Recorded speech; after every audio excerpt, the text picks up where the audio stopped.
Hello student, आज हम आपको CHL से रिलेटेड एक नया प्रैक्टिस सेट बनाएंगे जो कि मैथ से रिलेटेड है। इसमें हमने कुछ क्वेश्चनों को सेलेक्ट किया है जो आपके एग्ज़ाम में 100% आ सकते हैं। अगर इस टाइप के क्वेश्चन आप कर सकते हैं तो आपकी प्रिपरेशन बहुत अच्छी है। चलते हैं हम अपने क्वेश्चन पर। देखिए ज़रा, जैसा कि आपकी स्क्रीन पर सवाल दे रखा है, ये है दो समरूप त्रिभुज। पहला क्वेश्चन है ये, दो समरूप त्रिभुज के संगत शीर्ष लंब। देखो शीर्ष लंब मतलब उसने ऊंचाई की बात करी है, तो h1/h2 एक लंब दे रखा है उसने 5 सेंटीमीटर और दूसरा दे रखा है 7 सेंटीमीटर। तो इसके क्षेत्रफल का अनुपात बताइए। देखो इन दोनों के रेशो, संगत शीर्ष लंब मतलब ऊंचाई का जो रेशो होता है वो क्षेत्रफल के बराबर होता है। अनुपात के क्षेत्रफल का अनुपात दोनों त्रिभुजों के क्षेत्रफल के अनुपात के बराबर। देखो अब जरा यहाँ पर एक बात बता देते हैं, ये त्रिभुज की एक प्रॉपर्टी होती है। त्रिभुज की प्रॉपर्टी आपको पता होनी चाहिए। देखो CGL में भी इससे सवाल आया है, CHSL में भी आया है और आगे भी आते रहेंगे। देखो त्रिभुज की जो प्रॉपर्टी होती है वो होती क्या है, वो देखिए यहाँ पर ratio of side, ratio of area, ratio of जो एरिया होता है, रेशो ऑफ एरिया बराबर होता है रेशो ऑफ साइड के वर्ग के। देखो साइड का अनुपात होना चाहिए, उसके बाद होना चाहिए वो हाइट का अनुपात होना चाहिए। ये इनके अनुपात के बराबर होता है। रेशो ऑफ एरिया बराबर होता है ratio of side, ratio of height और रेशो ऑफ पैरामीटर, परिमाप यहाँ भी और पैरामीटर इनके वर्ग के बराबर होता है। अब बात आती है ये यहाँ पर ये भी आपस में इक्वल हो जाते हैं, मतलब अगर वो साइड और ऊंचाई देता है तब भी रूल यही लगेगा। तो आपका रूल यहाँ पर है बस इसका। देखो हाइट का रेशो दे रखा है, क्षेत्रफल का बनाना है, तो 5×5 = 25 और 7×7 = 49 देन आंसर। मतलब इनमें ज़्यादा वक्त नहीं लगा, आपको बस त्रिभुज की प्रॉपर्टी पढ़नी होगी। ओके, अगर आप त्रिभुज की प्रॉपर्टी के बारे में जानते हैं तो ये सवाल बहुत आसान हो जाएगा, वरना आपके लिए थोड़ा मुश्किल होगा। देखो दूसरा क्वेश्चन ये बोलता है दो संख्याओं का योग। देखो योग बताया है 192, ये बोलता है उनका मैस है 24, मैस है 24। तो इस प्रतिबंध को पूरा करते हुए संख्या के कितने युग्म। देखो युग्म की बात कर रहा है, युग्म या जोड़े। देखो अभी तक पीछे इससे सवाल नहीं आया तो कन्फर्म है इससे सवाल आपको एग्जाम में मिल जाएगा। देखो सबसे पहली कंडीशन हमेशा लेस है, मैसेज होता है वो दोनों संख्याओं में आता है। तो एक संख्या A मानी और दूसरी B मान ली, ये है वो संख्या, दोनों का टोटल कर दे तो 192 आ जाता है। और 24 बाहर करा तो यहाँ से A + B आ गया और 24 यहाँ से हट के जस्ट इसके नीचे आ गया। अब हम इसको काट देते हैं, ये 24 कटेगा 8 बार 24 से। देखो 8 चौक 32, 2 8 दूनी 16 और 3 19, ये 8 बार कट गया। अब आपको इस 8 के ऐसे टुकड़े करने हैं कि जोड़ने के बाद तो 8 ही आ जाए, लेकिन उन दोनों संख्याओं में से वो दोनों संख्या किसी तीसरी संख्या से कट ना जाए। मतलब यहाँ पर अगर हम बात करें A और B दोनों की दोनों को प्राइम होनी चाहिए। मतलब A की वैल्यू 1 तो B की वैल्यू 7, A की वैल्यू 5 तो B की वैल्यू 3। इसके अलावा 8 किसी और से नहीं आ सकता, इसलिए हमारे जो युग्म बने वो बने 2 देन आंसर। ये है हमारा क्वेश्चन। ओके, मैं समझता हूँ आपको इस टाइप के हर टाइप का क्वेश्चन कर सकते हो। देखो अगर उसने योग बोला है तो आप योग इस तरह से करिए, अगर वो बोलता है गुणा तो गुणा भी करिए, आप इन दोनों में गुणा कर दीजिए और बराबर में लिखिए। इसके लिए योग के लिए अलग रूल, गुणा के लिए अलग रूल, डिफरेंस के लिए अलग रूल, ऐसे आप कितने रूल याद करेंगे तो एक प्रॉब्लम खड़ी हो सकती है आपके लिए। ओके, बाकी आपकी मर्जी, मेरा काम आपको सिर्फ बताना है, आप चाहे तो कुछ भी कर सकते हैं। ओके, देखिए जरा नेक्स्ट क्वेश्चन उसने दिया है तीसरा, यदि x बराबर 7-4√3 तो आपको वैल्यू बतानी है x = 1/x की। देखो जरा इसके लिए भी आप एक बात समझिए जरा, कुछ चीज़ें हैं जो आपको बिल्कुल फिक्स हैं, वो कभी चेंज नहीं होंगी। देखो सबसे पहली कंडीशन आप इसका वर्ग करिए 7×7 = 49 और आप इसका भी वर्ग करिए 4 चौक 16 3 48। अगर इन दोनों के बीच का डिफरेंस 1 आता हो, ऐसी कंडीशन में, तो आप इसको 1/, कर सकते हैं। और 1/, करने के बाद बस आप बीच में निशान चेंज कर दीजिए।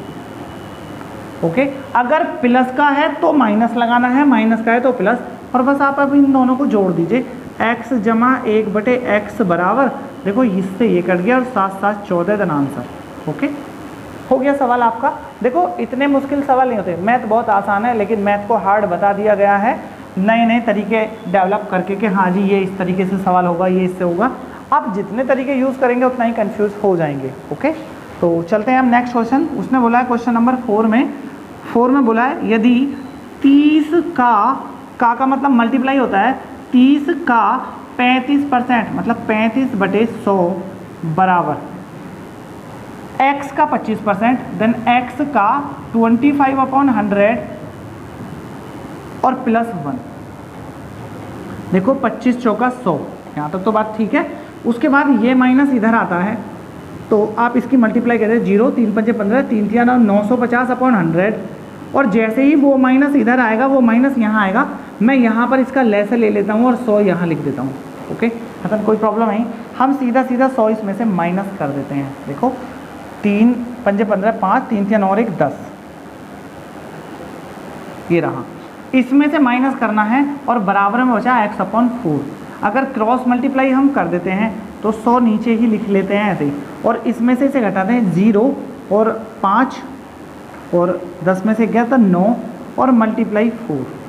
ओके, ये बराबर x, तो 0 से तो 0 कट गया, 2 दूनी 4 और 2 पंजे 10, और 5 से अगर हम इसे काट दें 5 एकम 5 और 5 नाम 45 और 19 दूनी 38, है ना आंसर। देखो आप डिवाइड और मल्टीप्लाई करने के लिए जो आपको मन करे वो मेथड यूज़ करिए। आप गुणा करने के लिए और भाग करने के लिए किसी भी टीचर की टेक्निक का यूज़ ना करें तो ज़्यादा बेस्ट रहेगा। आप अपना जो आपका अपना तरीका है आप उसी का यूज़ करें, क्योंकि आप उसी में तेज़ी से कर सकते हैं बस। ओके, देखो नेक्स्ट क्वेश्चन उसने बोला है 120 को कुल कितनी संख्याओं द्वारा पूर्णतः विभाजित किया जा सकता है। देखो कुल मिला के 120 के गुणनखंड की संख्या बतानी है आपको, गुणनखंड। और इस सवाल को करने के लिए आप जरा एक बात समझिए, ये एक संख्या है n और इसमें a की पावर p, b की पावर q और c की power r dot dot dot. और यहाँ पर अगर वो गुणनखंड की संख्या पूछता है तो आपको पावर का प्लस करना है 1 उसमें, p + 1, q + 1 और r + 1। और जहाँ पर a, b, c ये प्राइम नंबर है। बात करते हैं अब यहाँ पर, ये प्राइम नंबर है और p, q, r धन पूर्णांक। सबसे पहले आप 120 के फैक्टर करिए। देखो 0 है तो 5 दूनी 10, 12 के करें तो 2 की पावर 2 × 3, मतलब 2 की पावर 3 × 3 की पावर 1 × 5 की पावर 1। और यहाँ से निकल के आता है गुणनखंड की संख्या 3 में 1 जोड़ा तो 4 मल्टीप्लाई 2 मल्टीप्लाई 2, इसमें भी जोड़ा और इनकी मल्टीप्लाई 4 दूनी 8 दूनी 16, देन आंसर। हो गया हमारा क्वेश्चन। देखो ये क्वेश्चन भी बहुत आसान है, लेकिन आपको ये सवाल करने के लिए नंबर सिस्टम पे जाना होगा। जो आपने संख्या पद्धति पढ़ी है वहाँ पर ये सवाल आते हैं। ओके, देखिए ज़रा नेक्स्ट क्वेश्चन जो है वो ये है AP से, अर्थमेटिक प्रोग्रेशन से, 1 + 2 + 3 + डॉट डॉट डॉट डॉट +100 + 99 + 98 और प्लस डॉट डॉट डॉट +1। देखो अगर ऐसी कंडीशन है कि 1 से लेके पहले 99 100 तक सीधा और फिर वापस बैक आ जाए, तो जो भी संख्या मिडिल में है देखो AP होनी चाहिए और कंटिन्यू।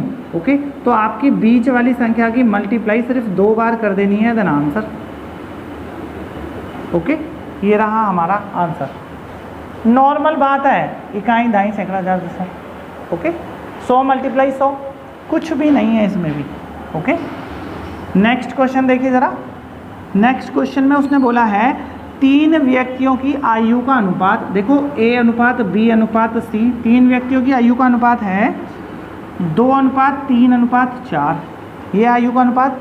यदि उनकी औसत आयु, देखो औसत के लिए आपको एक रूल पता होना चाहिए, औसत बराबर होता है पदों का योग बटे पदों की संख्या। पदों का योग बटे पदों की संख्या, ये है औसत का रूल। तो आपको औसत जो बताया है योग निकलेगा हमारा यहाँ से a प्लस बी प्लस सी, और जितना उसने बताया है बस उसमें 3 की मल्टीप्लाई करनी है, तो 3 × 33, मतलब ये आ गया 99। तो उसने बोला है सबसे छोटे की आयु बताइए, सबसे बड़े की, बीच की, जो पूछे वो निकालिए। उसने अभी पूछा है सबसे छोटे की आयु बताइए, तो सबसे छोटा a है, यहाँ से a की वैल्यू निकली 2/9, देन इंटू 9। देखो ये जो 9 आया इन सबको ऐड करके आया, 4 3 7 और 2 9, और 2 अगर वो b की पूछता है तो 3/9, अगर c की पूछता है तो 4/9, मतलब जिसकी पूछेगा उसको निकाल सकते हैं। 9 से ये 11 बार कट गया और 11 दूनी 22, सबसे छोटा 22, उससे बड़ा 33, उससे बड़ा 44, लेकिन हमसे ये सब नहीं पूछे हैं, यही पूछा है देन आंसर। आपको CHSL में इससे ज़्यादा हाई लेवल नहीं देगा, कन्फर्म। ओके,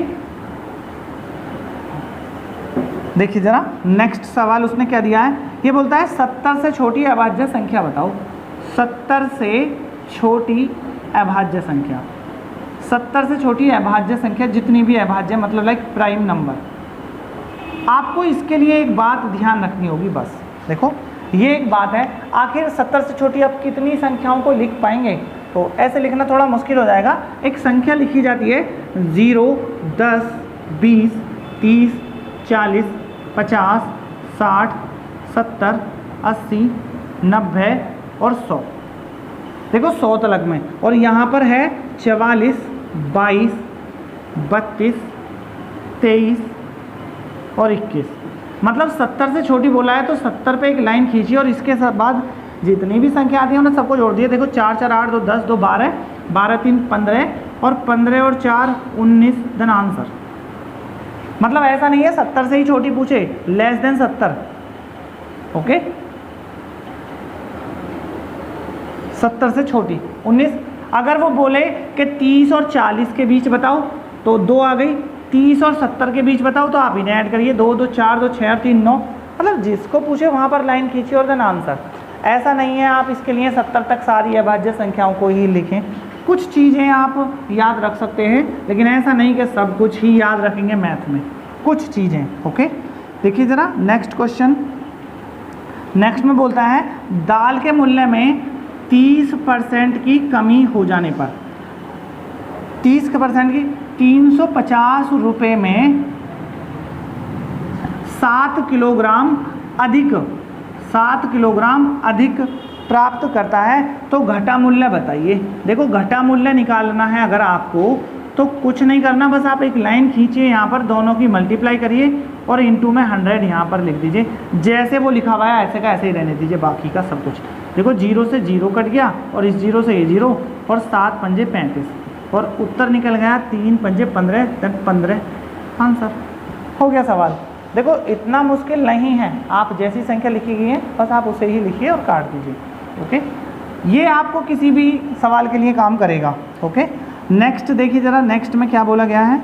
नेक्स्ट में बोला है इकाई का अंक निकालिए। देखो ये बोलता है 694 की पावर 173, तो मैं 4 की पावर 173 लिख देता हूँ सिर्फ। नेक्स्ट बोला है 5 की पावर 317, तो अगर 5 की पावर कुछ भी हो 5 ही रहेगा, तो 5 ही रहने दीजिए। उसके बाद 441 की पावर 491, तो आप 1 की पावर लेके चले तो कुछ भी तो 1 ही रहेगा। वैसे मैं आपको पावर लिख ही देता हूँ, सबकी यूनिट प्लेस, आपको ऐसा ना लगे मैंने डायरेक्ट कर दिया, थोड़ा समझा के भी चलते हैं। देखो सवाल ऐसे है, अगर आपको इकाई का अंक निकालना है लाइक यूनिट प्लेस निकालनी है, तो आपको जो पावर है उसमें 4 से भाग देना है, तो 4 से भाग दीजिए सिर्फ लास्ट की 2 डिजिट में। 4 एकम 4, 4 अट्ठे 32, तो 4 की पावर 1 बचा, मल्टीप्लाई, जो भी शेष बचेगा आपको उसे लिखना है। अब आइए यहाँ पर 5 की पावर कुछ भी हो 5 ही रहता है यूनिट प्लेस, 1 की पावर कुछ भी हो 1 ही रहता है, अगर आप इनकी मल्टीप्लाई करते हैं तो 0 आंसर। मतलब इतने आसान सवाल हैं बहुत ही ज़्यादा, लेकिन ये सब सवाल आसान सिर्फ तब लगते हैं जब आपने मैथ को कंप्लीट पढ़ रखा होगा। अगर आपने आधा अधूरा पढ़ा होगा तो शायद ये थोड़ा मुश्किल लगे। देखिए ज़रा नेक्स्ट सवाल उसने बोला है साधारण ब्याज और चक्रवृद्धि ब्याज दोनों को मिक्स कर दिया है।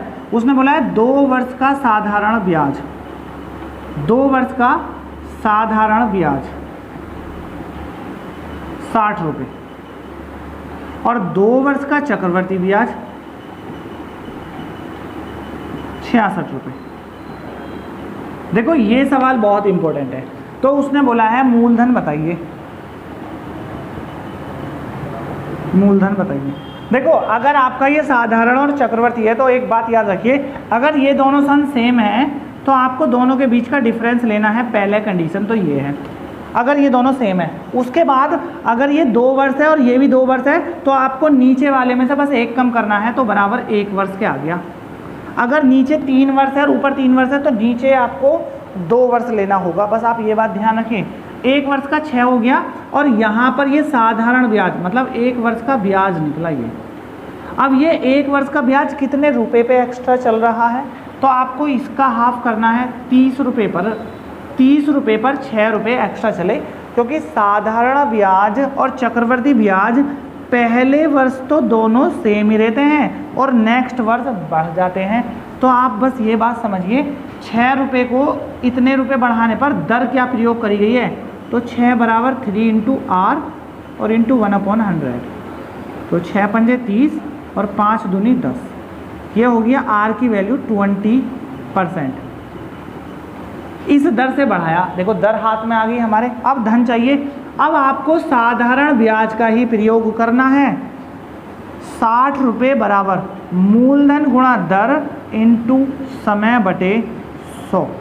ये रहा, 0 से 0 कट गई ये वाली, और 4 से कटा ये 25 बार, और 25 सिक्का 150 रुपये। आंसर नॉर्मल मेथड है सारे। देखो ये सब ऐसे सवाल हैं जो आप कर सकते हैं। आप इसके लिए इतनी सारी ट्रिक याद कर चुके होंगे अब तक मुझे लगता है, लेकिन शायद फिर भी गलत हो जाता हो।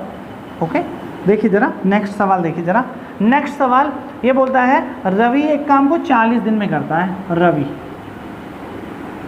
रवि एक काम को 40 दिन में करता है और 5 दिन काम करता है, और फिर राजीव 21 दिन में, फिर राजीव उसको 21 दिन में करता है। मतलब कंफ्यूज किया है, शेष काम ना बोल के फिर उसको करता है। तो रवि और राजीव मिलकर कितने दिन में, पहले रवि की बात कर लेते हैं। ये इतने दिन में करता है, 5 दिन का काम निकाल लेते हैं भाई साहब का। ये निकला 5/40, तो 5 8 40, तो शेष निकालिए जी यहाँ सर। शेष निकला 1 - 1/8 मतलब 7/8। इतने काम को राजीव करता है अब 21 दिन में। तो एक काम को जो राजीव करेगा वो करेगा 24 दिन में। क्रॉस मल्टीप्लाई कर दी, देखो मैं कर देता हूँ यहीं पर। 21 × 8/7, 7 तिया 21 और 8 तिया 24 दिन में। देखो 40 दिन में ये कर रहा है, 24 दिन में, और दोनों को मिलाइए, तन रवि प्लस राजीव। 40 × 24 और बटे 64 काट दीजिए। 8 तिया 24 और 8 8 64 और 8 पंजे 40, मतलब 15 दिन में कर देगा वो, बस डन आंसर।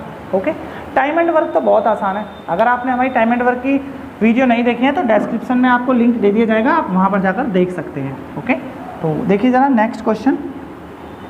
नेक्स्ट उसने बोला है गुणनफल के अंत में शून्य की संख्या बताइए। ये सवाल भी बहुत इंपॉर्टेंट है, मैं ज़रा लिख देता हूँ पहले। 33 × 175 multiply 180 multiply 12 multiply 44 multiply 80 multiply 66। ये बोलता है इसके गुणनफल के अंत में शून्य की संख्या बताइए। देखो शून्य के लिए आप एक बात समझिए पहले, जहाँ भी शून्य होगी वहाँ 10 होगा, और जहाँ 10 होगा वहाँ 5 × 2 दोनों होंगे, और आपको बस यही दोनों निकालने हैं और कुछ नहीं। देखो 33 में 5 और 2 नहीं आते, यहाँ पर आते हैं। ये बोलता है 25 × 7 = 175, मतलब 25 आया यहाँ पर, और 25 में 5 की पावर 2 आ गया, 180। 180 में 2 भी आएगा और 5 भी आएगा। उसके बाद 9 दूनी 18, मतलब यहाँ पर आता है और 20 निम्मा 180, मतलब हमने 2 और 5 ही लिए, और यहाँ से भी 4 तिया 12, और 4 में 2 की पावर 2 आता है 44, 11 चौक 44, तो 4 में 2 की पावर 2 आता है 16 पंजे 80, मतलब 5 × 16 2 की पावर 4 आता है, और 12 पंजे 60, देन 5 × 4 2 की पावर 2। आपको 5 और 2 जितने जितने आए हैं वो सब लिख लीजिए यहाँ से। देखो 5 की गिनती करते हैं, 2 3 4 और एक 5, 5 की पावर 5 मल्टीप्लाई 2, 1 2 2 और 2 4, 2 6, 4 10 और 2 12, और इन दोनों की मल्टीप्लाई करके जो शून्य बनेंगी वो 5 बनेंगी। देन आंसर, जिसकी पावर कम शून्य बनेंगी उसके अकॉर्डिंग। ओके, नॉर्मल क्वेश्चन है ये, लेकिन अगर आपको इसकी डिटेल के बारे में नहीं पता है तो शायद आपको प्रॉब्लम आए।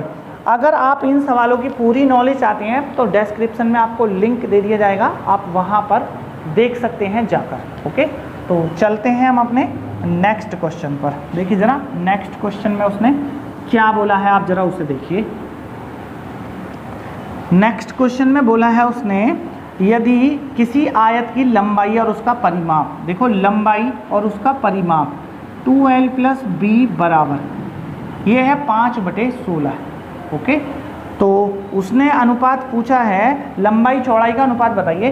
देखो आयत का परिमाप 2 × l + b, बस आप क्रॉस मल्टीप्लाई करिए यहाँ पर 16l प्लस, तो 5 दूनी 10, या आप इसे काट सकते हैं एक बार, 2 से इसे काट दीजिए 8 बार, ज़्यादा बेस्ट रहेगा। और अब मल्टीप्लाई करिए 8l बराबर 5l + 5b, ये 5 उठ के इधर आया तो 3l बराबर 5b, और l/b बराबर 5/3, ये है आंसर। ओके, लंबाई चौड़ाई का अनुपात, नॉर्मल क्वेश्चन है ये भी। ओके, क्षेत्रफल के ऐसे ही सवाल आते हैं ज़्यादातर।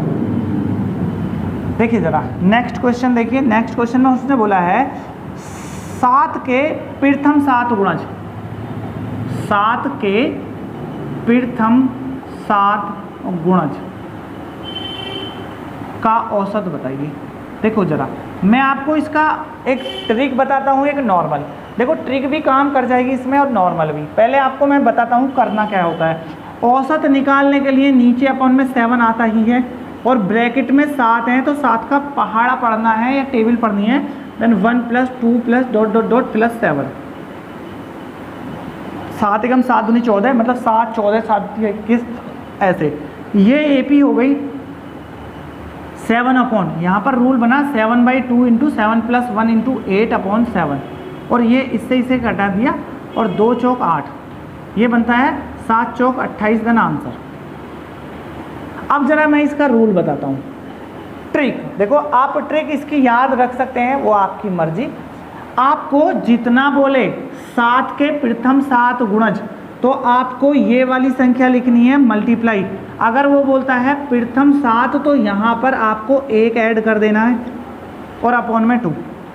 देखो अब टीचर जितने भी ट्रिक सिखाते हैं वो इन सवालों को 5 6 7 8 पता नहीं दिन में कितनी बार करते होंगे, तो उन्हें तो ये सब ध्यान रहेगा।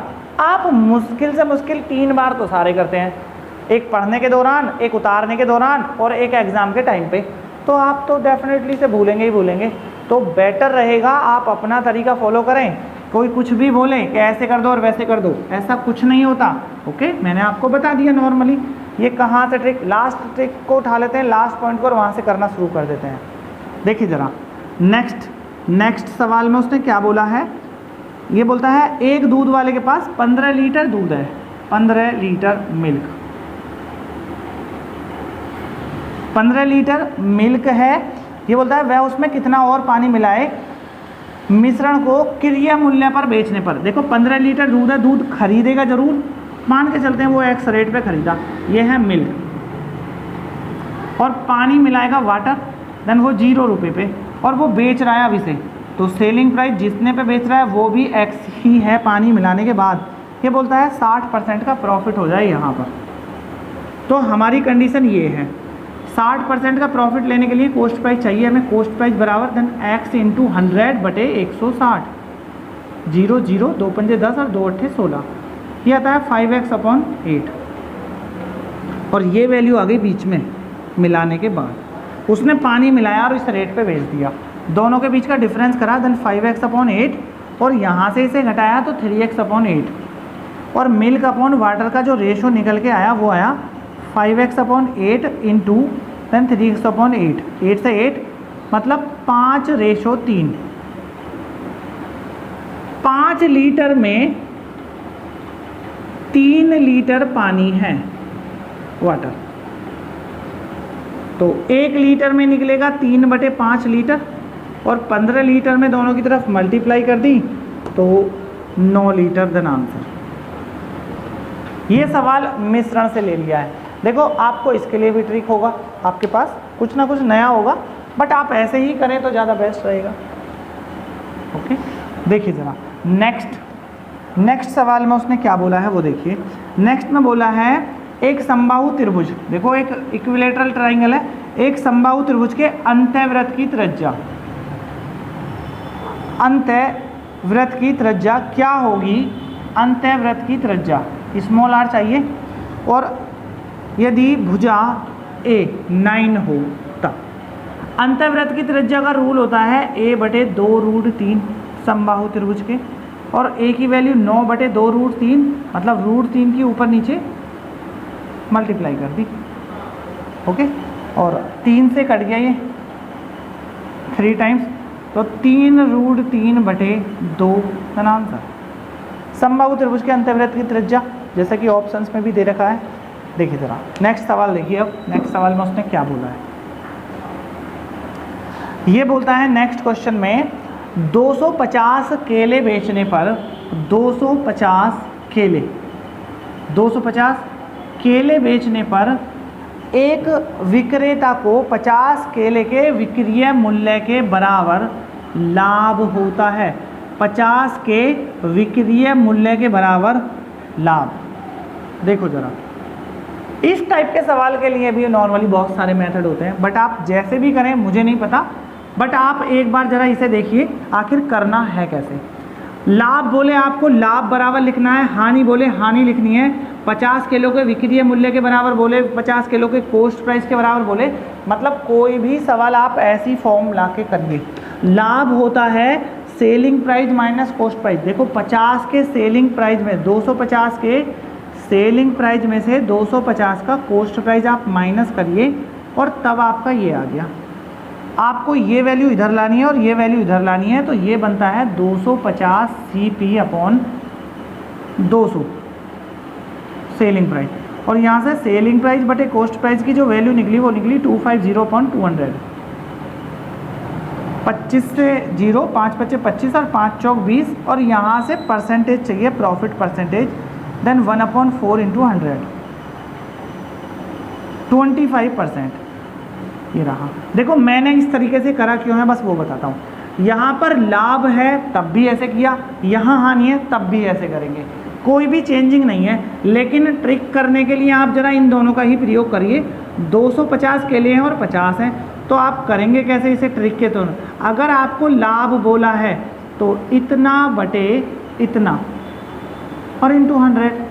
ये कटा इससे 5 बार और ये इससे काट दिया 5 से 20, सॉरी हाँ, ये कटेगा इस दोनों के बीच का डिफरेंस 0 से 0 और 5 × 4 = 20। इन दोनों की जो ट्रिक है वो क्या है, 50 बटे दोनों के बीच का डिफरेंस और इंटू 100। ये है ट्रिक। मतलब लाभ के लिए ये है, हानि के लिए कुछ और होगी, लेकिन आप हानि के लिए भी ऐसे ही कर सकते हैं। ठीक है, चलते हैं हम नेक्स्ट क्वेश्चन पर। देखिए जरा नेक्स्ट क्वेश्चन में उसने क्या बोला है वो देखिए। ये बोलता है 16 और 24, 16,24 का तृतीय अनुपात बताइए। देखो A, B और एक C, ये 3 संख्या है और इनको अनुपात की फॉर्म में जो लिखा जाता है, मिडिल वाले को 2 टाइम्स लिखा जाता है, 2 बार ऐसे, बीच वाले को 2 बार लिखिए। देखो 1, 2 और तीसरे को आप x मानिए और आप इसे अब ऐसे ही लिखिए 16/24 बराबर 24/x, और यहाँ से x की वैल्यू निकली 24 × 24 और अपॉन 16, यानी 8 × 24 और 8 दूनी 16 और 2 से कटा ये 12 बार और 12 थी 36, है आंसर। देखो अगर आप इसके लिए रूल याद करेंगे वहाँ भी प्रॉब्लम आएगी। आप 3 संख्याओं को इस तरीके से लिख सकते हैं बस। अगर वो तीसरा पूछे तीसरा, दूसरा पूछे दूसरा, पहला पूछे पहला। ओके, ये हमारे CHSL के एक्सेप्टेड क्वेश्चन हैं जो आपके पेपर में आ सकते हैं। ओके, आपको हमारी वीडियो कैसी लगी ये कमेंट में ज़रूर बताएं और चैनल को सब्सक्राइब भी ज़रूर करें। Thank you.